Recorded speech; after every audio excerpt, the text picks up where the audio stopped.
শেষ পর্যন্ত সুইস ব্যাংকের নাকে হ্যাঁতে রূপান্তরিত করলেন নরেন্দ্র মোদী।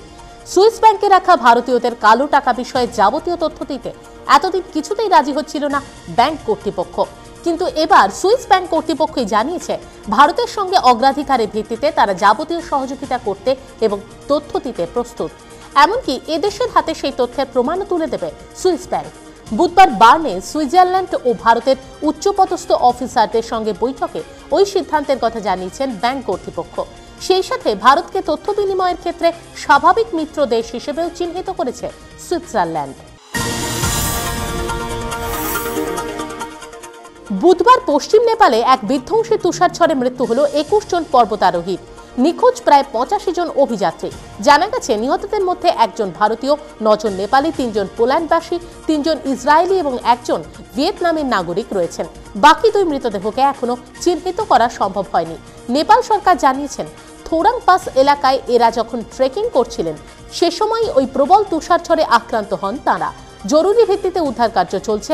নেপালের সেনাবাহিনী 18 জন বিদেশি অভিযাত্রীদের ইতিমধ্যে উদ্ধার করতে পেরেছে বলে নেপাল প্রশাসন সূত্রে খবর। এবার তরুণদের হাতে হাত মেলাতে চায় ভারতীয় জাতীয় কংগ্রেস। তারুণ্যকে প্রাধান্য দিয়ে দলে নতুন মুখ তুলে আনতে 100% স্বচ্ছ সাংগঠনিক নির্বাচন করবে দেশের সর্বপ্রাচীন ওই দল, এমনটাই জানিয়েছেন দলের কেন্দ্রীয় নির্বাচন কমিটির সভাপতি প্রাক্তন কেন্দ্রীয় মন্ত্রী মুল্লাপল্লী রামচন্দ্রন। সংগঠনকে চাঙ্গা করতে 2015 প্রথম দিকে ওই দলীয় নির্বাচন করা হবে। রামচন্দ্রন জানান, স্বয়ং সোনিয়া গান্ধী চান দেশের তরুণ প্রজন্ম সক্রিয়ভাবে কংগ্রেসে এসে হাতের জোর বাড়াক। নবরূপে জন্ম নেওয়া নালন্দা বিশ্ববিদ্যালয়ে এবার এগিয়ে এলো শিক্ষার প্রসারে।